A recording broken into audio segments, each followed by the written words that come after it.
Hi, Ted Morrissey here. I'm doing a video for my American Literature seminar. And particularly in this video, I'm going to talk about using secondary source material to help us analyze primary source material. And obviously in my written notes, I kind of explain these things further. But basically, a primary text is the text that we're analyzing, the short story, the novel, whatever it might be. And it makes sense, obviously, that in an analysis that we're going to quote from the primary text to illustrate our points and so on. But we also want to be using secondary source material. And a couple of you contacted me already because you were a little fuzzy on, well, how do you do that? Why would you take material from someplace else other than the primary text, the short story or the novel or whatever it is you're analyzing, and try to bring that into your discussion of the primary text? So that's what I'm focusing on here. And so the primary text is the short story, the poem, the novel, the opera, the play, whatever that you're analyzing. Secondary source material is material that you are using to help explain certain aspects of the primary text. And it could be an infinite number of things. But I give three kind of general examples of typically secondary source material, or the kinds of material that's secondary sources that are brought into literary analysis. One is finding other people who have already analyzed the primary text. They've written articles, they've published books, and so on, and they've given their own perspective on whatever you're analyzing, again, the story, the novel, what have you. And so you bring their analysis into your analysis, either maybe because they agree with some aspect that you're talking about, so you want to kind of bolster your legitimacy, your credibility by including their information. Hang on, I got to pause just a second. Okay, I'm back.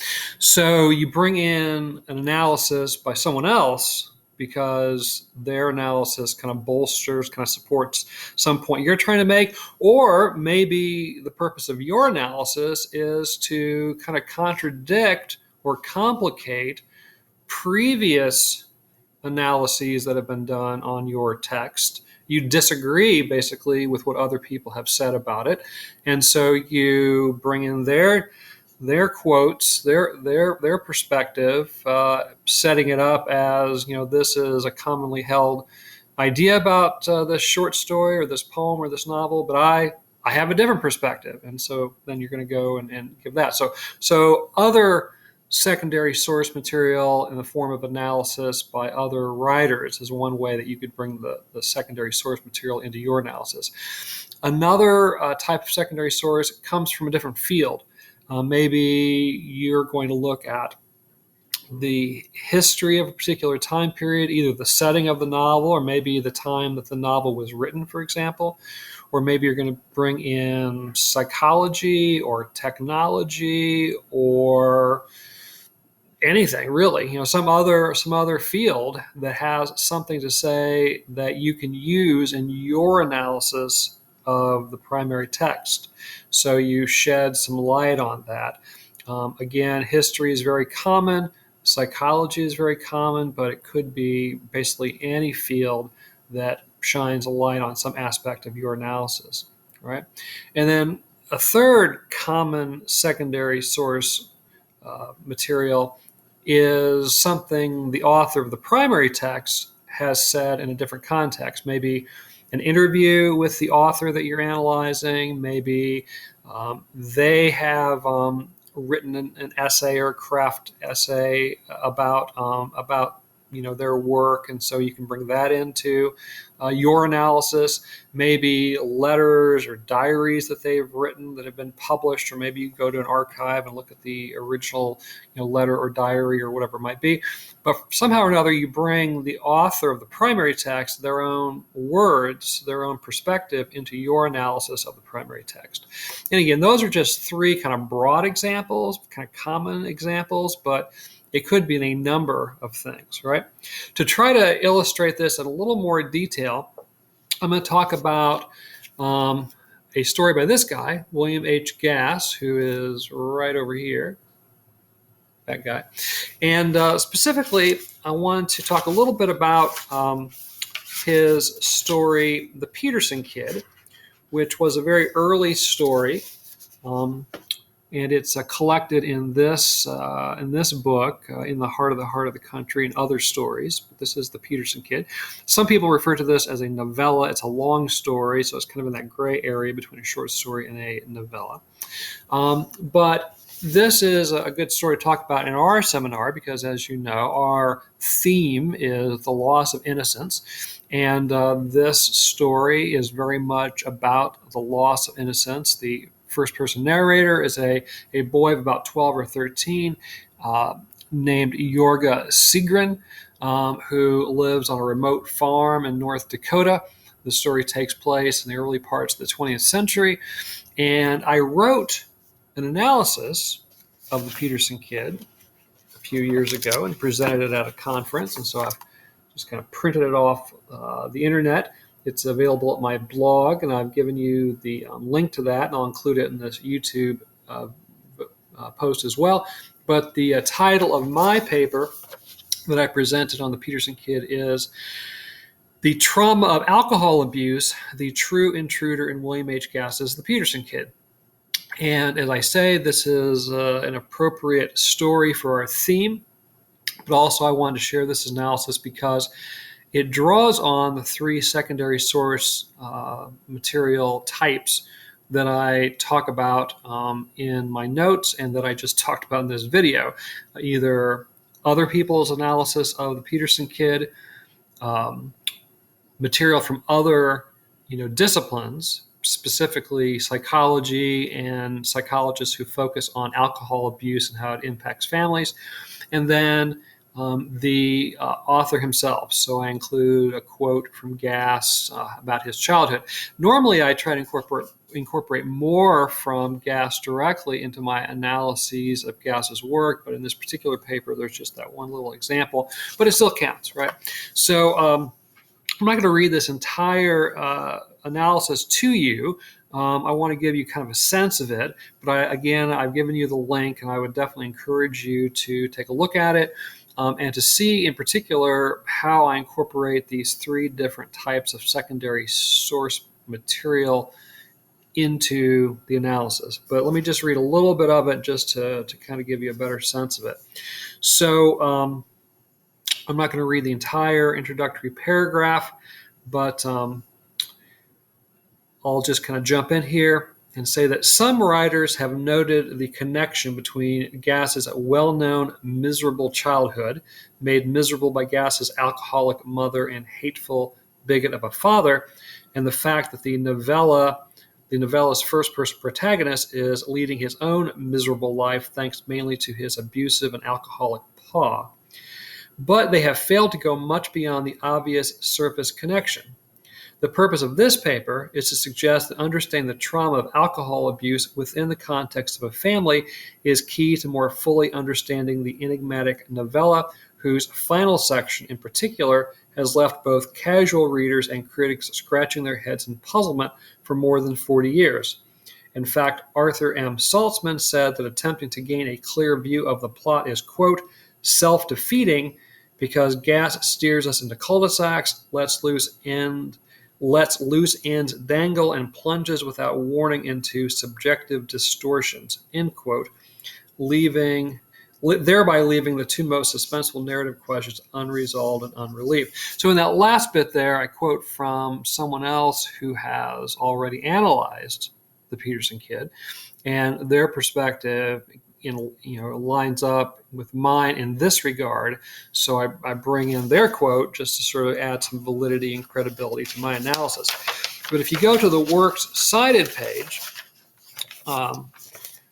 which is not in proper form because I got it off the internet, and normally it would be in hanging indentions, of course. But I have several of these types of sources, these secondary source material references that are from other people who have analyzed the Peterson Kid already. I mentioned the Saltzman article. There's also H.L. Hicks's book, Understanding William H. Gass, that I draw from. There's another article by a woman named Patricia Kane, The Sun Burned on the Snow, Gass's The Peterson Kid, which was published in Critique magazine. There is an article by Nick Rapatrizzoni, Let Me Make a Snowman, John Gardner, William Gass, and the Peterson Kid, which was published in the Quarterly Conversation. And then in addition to those types of sources, I've also got several sources from, again, the field of psychology, and particularly looking at alcohol abuse and how it impacts families. For instance, I have a source, Robert J. Ackerman, Children of Alcoholics, a guidebook for educators, therapists, and parents. So that's a book. I have Carolyn Seville Brooks and Kathleen Fitzgerald Rice, their book, Families in Recovery, Coming Full Circle. I have G. Harold Smith et al., in other words, and other authors who wrote a book, Children, Families, and Substance Abuse, Challenges for Changing Educational and Social Outcomes. Right, so I bring all of these things together to sort of support my analysis, which basically suggests that by understanding alcohol abuse and how it impacts families, that helps us to understand the Peterson Kid more thoroughly or at a greater depth, particularly the ending part of the story, which is very deliberately confusing on Gass's part. And people haven't agreed over the decades exactly even what happens at the end of the story. But I suggest a specific reading, and I use the secondary source references to try to illustrate that. Let me read just a bit of that to you. It says that in 1979, Sharon Wegscheider identified 4 roles that are often played by children of alcoholics, and it seems that Jorge has assumed each of these roles at some point in The Peterson Kid, with the final one casting light on the novella's enigmatic ending. The roles identified by Wegscheider are family hero, scapegoat, lost child, and mascot. And this is all quoted in the Ackerman reference. The family hero, quote, displays behaviors that are extremely mature, end quote, and this role is manifested when Jorge is given the responsibility of making sure the Peterson Kid is still alive before they begin their journey to the Peterson farm, and especially when Jorge is given Hans's .45 caliber pistol to load, which he then carries in his belt, even though, quote, the gun felt like a chunk of ice against his belly and the barrel dug. So notice there, I'm quoting both the